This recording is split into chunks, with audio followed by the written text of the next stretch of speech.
Hi guys, sorry about the lack of videos. Again, just had this horrible cold and blemishes on my skin and everything. I think I may have the plague, but never mind. It's the cold that just keeps on giving. Isn't that lovely? So, this is a tag video. Haven't done a tag video for a little while, and this is about your favorite director. So that's what I want to know, who is your favorite director? Not who you think is the best director. That's different. Who is your favourite director? The director that has made, maybe the most amount of films that you love, you cherish, you go back to, you revisit. And why do you love their films so much and why are they your favourite director? So that's what this video is about. Now, to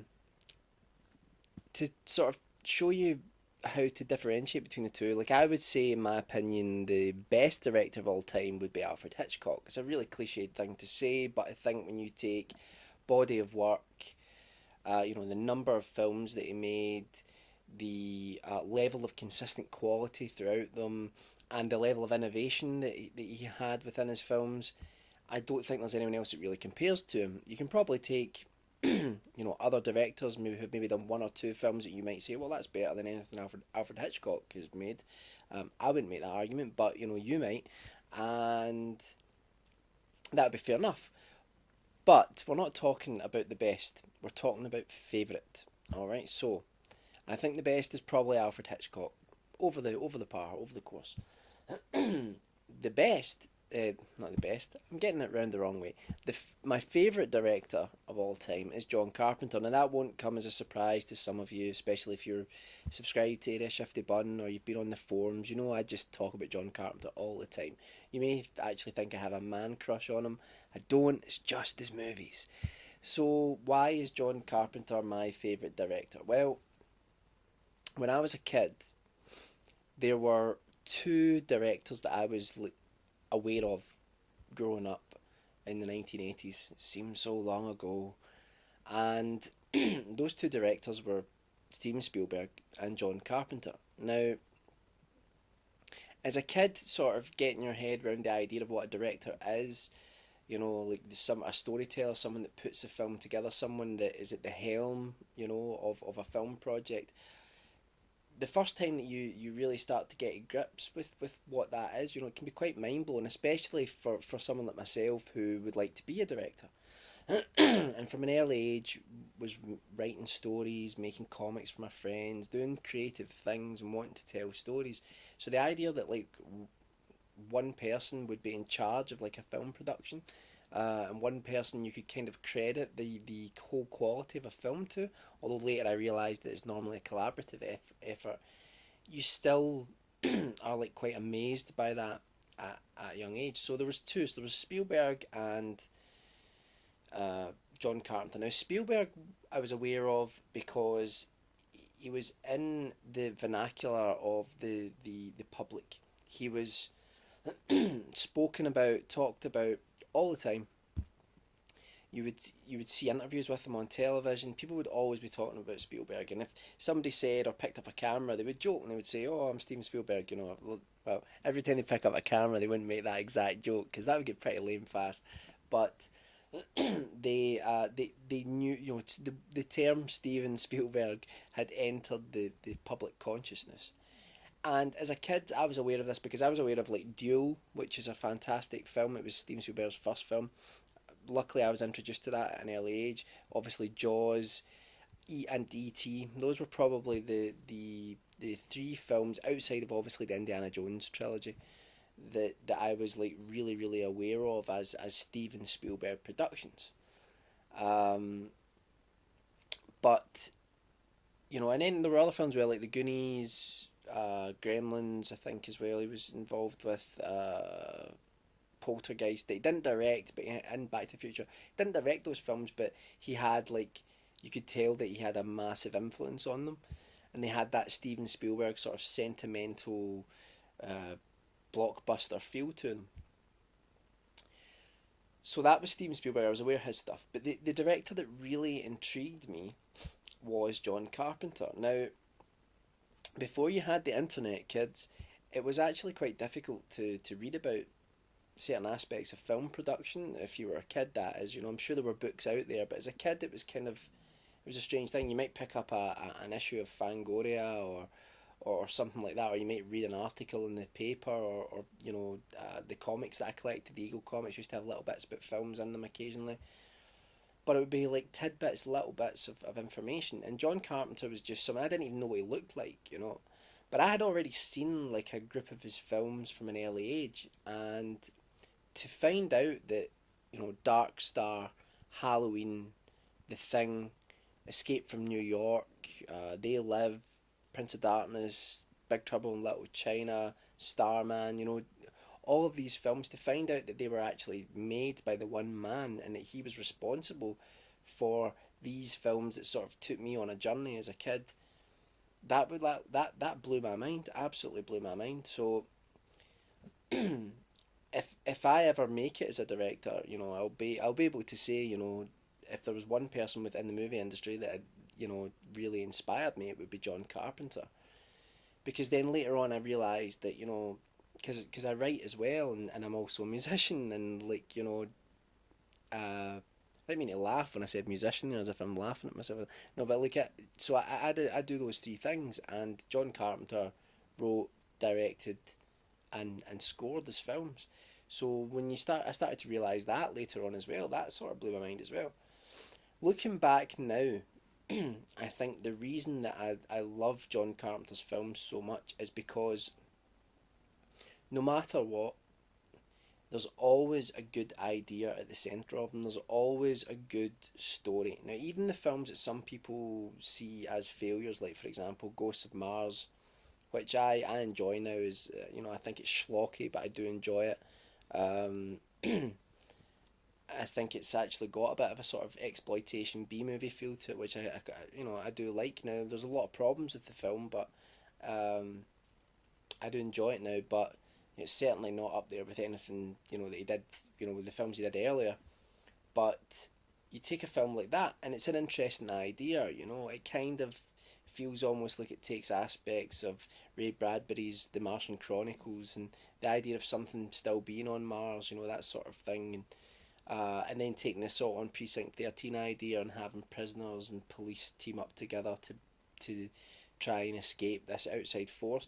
There's interesting ideas there, and it was from an early age I realised that he was all about story. His films were always about story, and I think the one film that I loved the most as a kid was The Fog. That was the one that had the biggest impact on me. I found it frightening.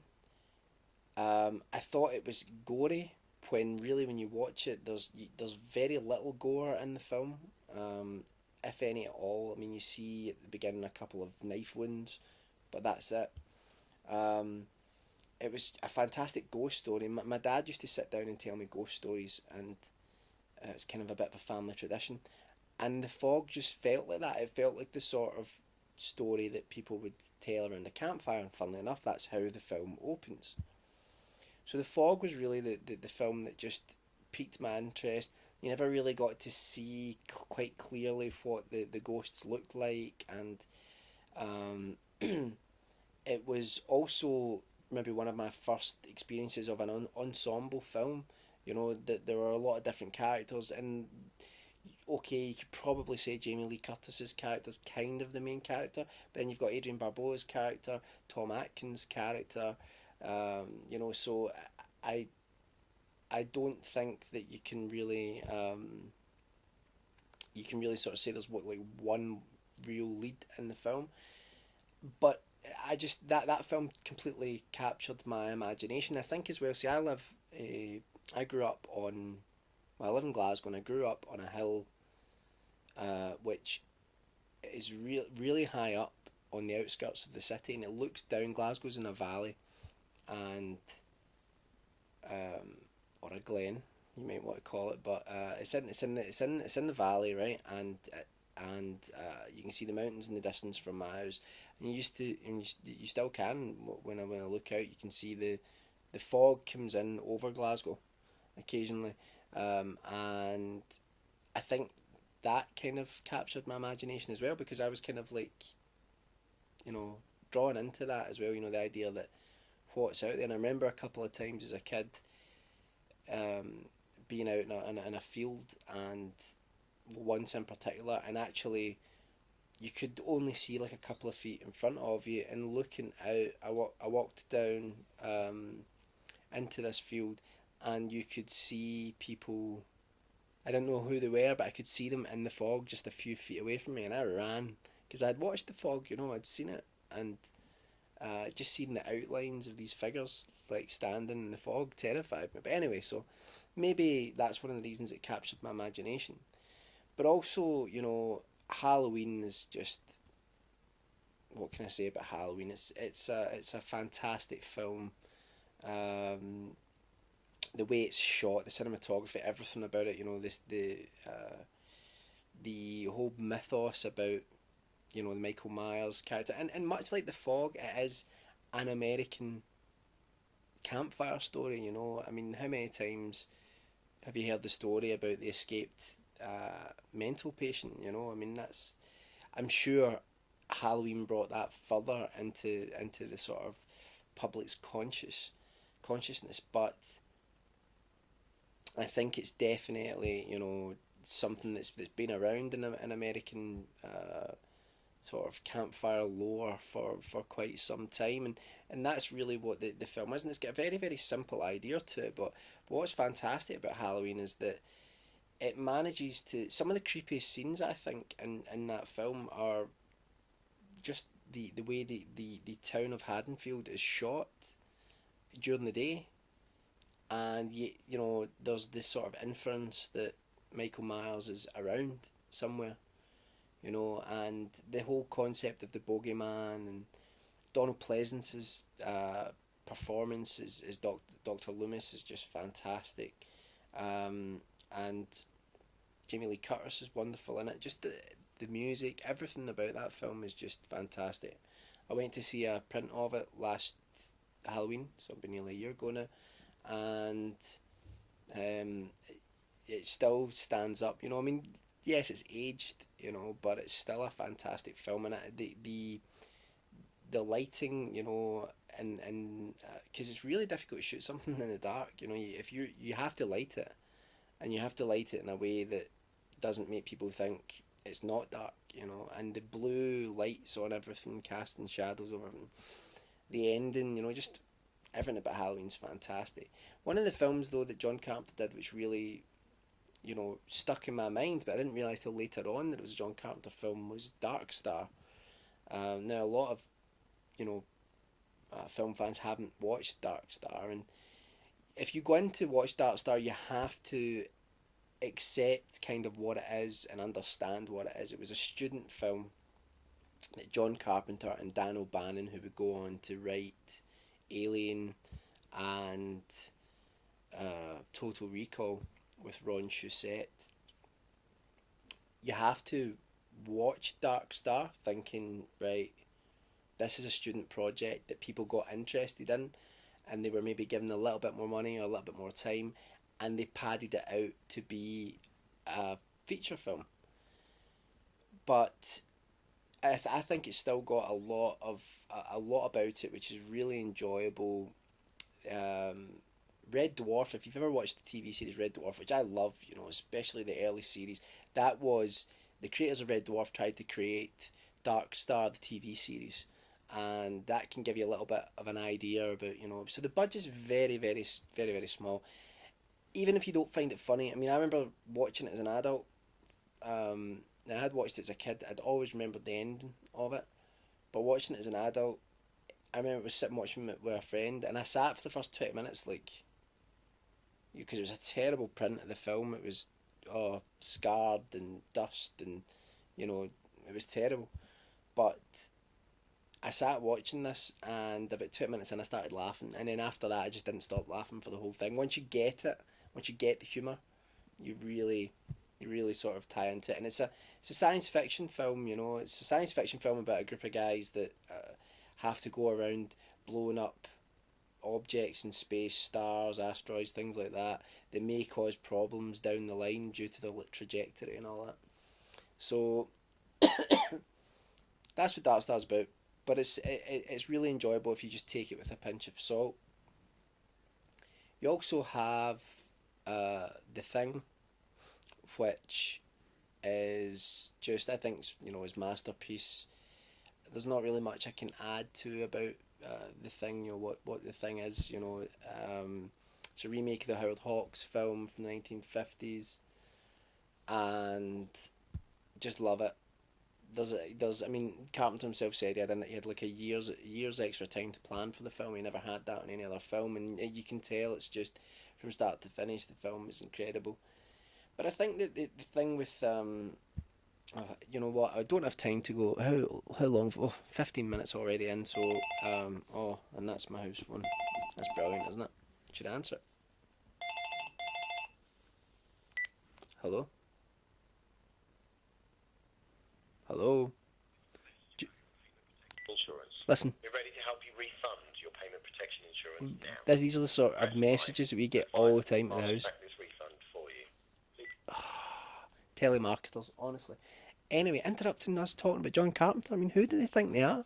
So, yeah, I'm not going to go through like every film that he's done and talk about it. I did a John Carpenter top 10 list, and I'll talk about. You can go and watch that if you want me to talk more in depth about the films, and I probably will review each one at some point in depth. Anyway, yeah, so some of his films are quite unknown even amongst fans. Like I'm always amazed how little known Prince of Darkness is because I think it's one of his best films. Prince of Darkness it deals with everything. It's sort of science fiction. It's supernatural, theological horror. It deals with issues of faith. It deals with issues of divinity and spirituality, where the science and faith meet. There's probably more there are probably more interesting ideas in Prince of Darkness than anything else that Carpenter has actually ever done. Um, and it follows some of the same ideas that for example the Thing does with a group of people again constrained within a small environment, but as well as there being an outside force, there's also an inside force that's malevolent, and that's mirrored, from the Thing, um, and yeah, and then you get something like I tell you something. I made that top 10 John Carpenter list a few years ago now, right? And there was a film that I missed out, I left out, and it was because I hadn't watched it since I was a kid, and that was Starman, and I didn't think I really wanted to go back and watch that. Now, Starman is a really peculiar film in John Carpenter's filmography. I think it's the most moving film that he's made, and actually, I found it one of the most moving films that I've ever watched. And if you want to watch a film about how to deal with loss and death and getting closure on that, this film is. I've just dropped my microphone. This is drastically going downhill. Um, yeah, I'm not going to go through all of his films. Basically, John Carpenter is my favourite director because he just keeps everything in terms of story. But he's not just a story guy. I mean, yeah, he tells great, fun, interesting stories, but there is subtext in his films as well. I think there's a lot to analyze and look at. The Thing, Rob Ager in fact, just recently he's uploaded another part to the an analysis of The Thing. You should go check that out. Um, and there's a lot to look at in that. They Live, obviously, social commentary. Um, and I think there's a lot in, for example, even some of his later films. Because this is the thing, people tend to differentiate like pre They Live and post They Live. You see, They Live, I think was released in what was it, 1988, something like that, and he took like 4 years off. I think a lot of people feel that when he took those 4 years off from directing, that he never found that again, never found that the level of filmmaking he had before. I think he still shows it and flourishes. I think it's there and flourishes in Mouth of Madness, which is probably the best post 1990 film that he's made. But even his weaker films, I enjoy. I totally put off watching Village of the Damned remake because I thought it'd be completely redundant. But it's fine. It's not great, but it's fine. I actually quite enjoy that one. Funnily enough, the one I enjoy the least is vampires, and a lot of people are shocked at that because some people love vampires. James Woods is excellent in it, but I feel it's a film that maybe had a bigger story, a bigger budget, and that's gone now. While they were shooting, that disappeared, and then John Carpenter had to finish the film without that because the vampires and all that, they're really really quite lame, and the film starts off so well, which is a shame. The first 10 minutes are excellent, and even something like Memoirs of an Invisible Man, that's the film which Carpenter notoriously had almost taken off of him because I think Chevy Chase kind of took over and said, no, no, no, we're doing it this way. And it was one of the only times he came up against a star and the star won.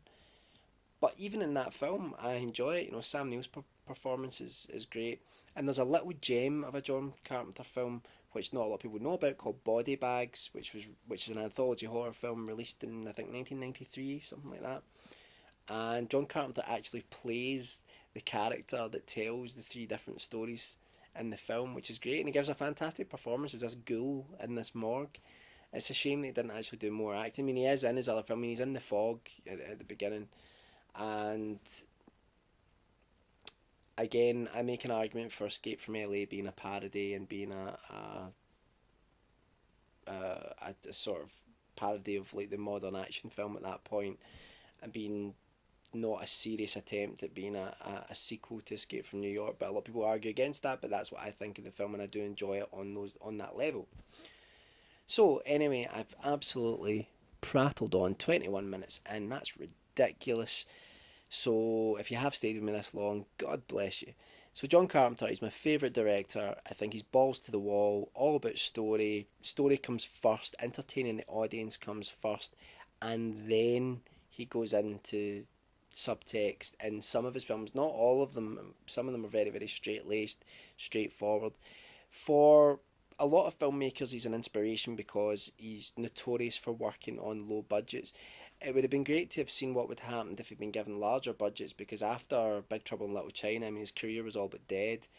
And that's a shame, really, because I rate Big Trouble in Little China as perhaps his best film. It, well, it's up there with the other best films that he's made, like The Thing, Halloween, etc., Escape from New York. So I think that Big Trouble in Little China, for me, you know, it's an absolute classic, and it's a shame because it flopped, and because it flopped, he wasn't really given the money again. The reason for that, though, is that they mismarketed the film. They didn't get Jack Burton, who's just one of my favourite characters of all time, played by Kurt Russell. Kurt Russell's just fantastic in all of John Carpenter's films, if not just all the films that he's in. And yeah, I think that I'm losing my track now, aren't I? I'm losing my track. I've still got the cold. You've got to bear with me. So I think that you should definitely check out John Carpenter's work if you haven't. Now, I would really like to know who's your favourite director. You know, who floats your boat, and support John Carpenter and buy his latest film, The Ward, which I believe has just came out or is just coming out on DVD and Blu-ray. Because even that, which is I suppose a mediocre John Carpenter film, is still better than most of the horror films that we get now. So let me know what your favorite director is. Like your film was directed by a scorpion. Who is your favorite director?